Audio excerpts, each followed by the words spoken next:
last night. This series now shifts back to Philly, with the Sixers facing elimination tomorrow night.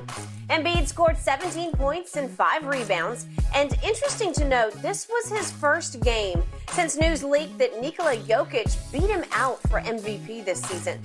During halftime last night, Charles Barkley wondered if that news had an impact on Embiid's play. We're now joined by First Things First co-host Chris Broussard. Chris, what do you think here? How do you explain Embiid's performance last night? Well, it's certainly hard to explain because it wasn't very good, his performance. But to address what Barkley said, it's possible, and Embiid addressed it and said, look, I knew weeks ago when an ESPN article came out that they polled a lot of the voters and Jokic won. And I looked at that poll, too, and at the time, I just talking to people around the league, some voters, looking at polls like that, it was evident Jokic was going to win. But if you're in Embiid's shoes, thinking something's going to happen but not knowing it for sure is different once you know it with certainty. Correct. And even if he felt, it looks like Jokic is going to win, I'm sure once it came out and it was virtually official, that's different. And that probably hit him in a different way. So I do think it's possible that it affected him. But, guys, when the news came out that Jokic won it, I was saying, Miami might pay for this. Like, I thought Embiid would be motivated by it, and instead, if it affected him, he was defeated by it. Mm-hmm. So I really thought he'd go out and have a great game, and if anything, the MVP snub, in his view, would motivate him to destroy Miami. But, guys, I'm going to go at a different reason, and it's been a criticism I've had of Embiid for years now, really since he became a great player. He doesn't play to his size. And he's awesome. And his mid-range jump shot is one of the best in the league. But if you look at the highlights we showed at the top of the segment, they were all jump shots. I looked at every shot he took. He's catching it at the elbow. He's dribbling between his legs at the foul line. He's shooting jumpers. He might as well be 6'5" right there. And sometimes he posts up. He posts up more than most players nowadays. But the benefit of being that big and being that powerful and having a post game is that when your jumper is off, you can go down low and punish the defense. Bam Adebayo looks tiny next to Joel Embiid. I mean, he looks like a son trying to guard his father. And Embiid didn't make him pay. You can either go down there and score, you can either go down there and draw double teams and kick it out to your shooters, or you can go down there and draw fouls. And he only got 3 free throw attempts last night. Now, maybe he doesn't want to go down there and bang because of the face, maybe even the thumb. Obviously, you're going to hit more contact down there. But I just think that on a night when you're not hitting all your jump shots, you should go down on the post, especially being that big. He's humongous. And he might as well have been a 6'4" guard the way he played last night offensively. So I'm going to blame that because he didn't use his size to get easy buckets last night. Well, I don't know if I'm agreeing with you, but I think the thing is we don't know for certain. But it sure seemed like the news of him not winning the MVP impacted him. And he talked about it a month ago. He's like, if I don't win it now, that means the voters just don't like me. And he's human, and things of that nature is going to bother you. And you're right, Chris. Sometimes you can prepare for something. We prepare for a lot of things. But when the realization is, damn, I didn't get that job, or I didn't get that promotion, or I didn't get that raise, it bothers him. And it shouldn't have, what more motivation do you need? Not only did you not get the MVP, but you're in a 2-2 series in Game 5. And 82% of the Game 5 winners normally go on and win the series. You could have put a stranglehold on this series because you won Game 5 on their court, and now you're going home to close their ass out in Game 6 on your court. And you give me what? You give me 6 shots in the first half? What am I supposed to do with 17-5?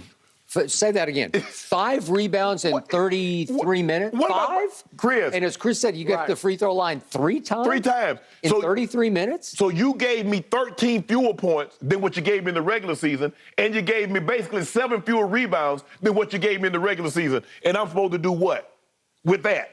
Come on, Joel. I needed to see that Joel that I saw in the third quarter. Chris, did you see him in the third quarter? He was 5 or 6, scored 11 points. That's what I needed to see in the first quarter or the second quarter. I know you got it in you. Oh, y'all don't want to give me that award. Ooh, I'm finna beat somebody. I'm finna beat somebody down tonight. Right. Thank you. I get what they did. They give Spoke credit. They say, you know what? We coming out in this zone. I'm not finna let Joel Embiid punish Bam. I'm not gonna let him punish Dedmon because that's what he has started getting to a rhythm. His first game back, Chris, he was 17-11. The next game back, he was 24-11. So he was starting to catch his rhythm. They tried to go one-on-one. So they played him a zone, say, you know what? I'm gonna see if Danny Green can hit another 7-3, Skip. I'm gonna see if Tobias Harris and Tyrese Maxey came a little bit down. He had 9 points last night. But I'm not letting Joel, but I was disappointed like everybody was that you hear they weren't engaged or we didn't play with it, we didn't match their, what? Man, it's game 5. What you mean you ain't matched their intensity? What you mean on the defensive end? What, man, y'all better get out of here with that foolishness. This is unacceptable. And Charles was saying, well, you know, one of the guys need to tell him, hey, Joel, you the MVP. Skip, these guys today, you can't talk to these superstars. They so touched, oh, you hurt my feeling, bro. We falling out, and now I gotta unfollow you on IG, and I ain't gonna speak to you. It's not like it used to be. Because guys would tell you, man, if you messing up, you messing up. But it's almost like you stepping on eggshells around these superstars now. Man, time out for this, Joel. You too big for this. You lost the award. He make it seem like he 40 years, like he LeBron, Skip. He 37, and he ain't gonna have another chance to win the award. Okay, it's my turn. Yep. I have heard enough. I have seen enough. I'm done with Joel Embiid. I have defended him. I have supported him. I have pubbed him on this show for years because I believed he had all the makings of best player on the planet. I told Mr. Sharp across me yesterday, this is his opportunity to take control of this series and effectively say to the MVP voters, did you see what I just did to them? And this was the team, the Heat, that I picked to win it all. And I thought that Joel Embiid, it started with him in games 3 and 4.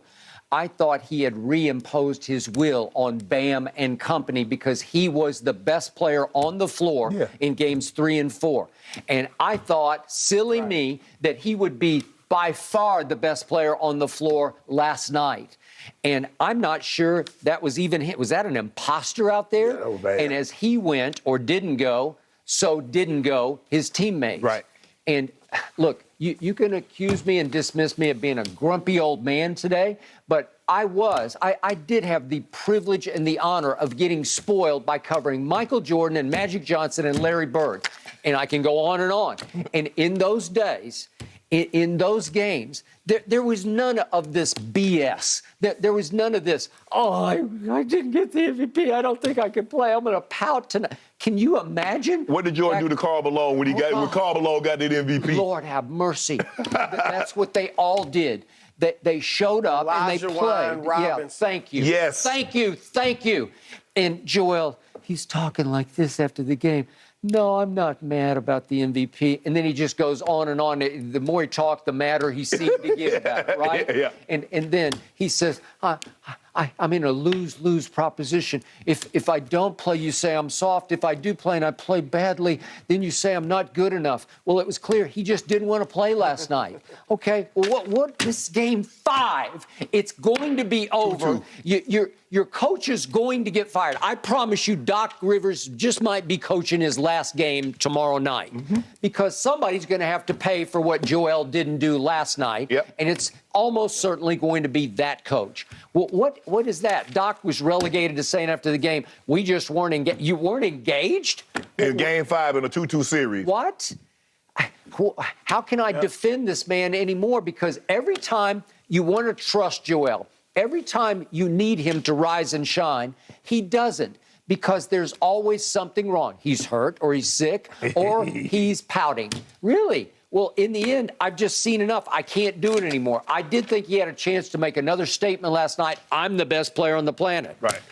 No, you didn't. Just go on back to Philadelphia and let's get this over with so Chris, you can go into your offseason. Chris, have you seen anything? I mean, they had 2 quarters in which they scored 19 points, and they never scored more than 25 in a quarter.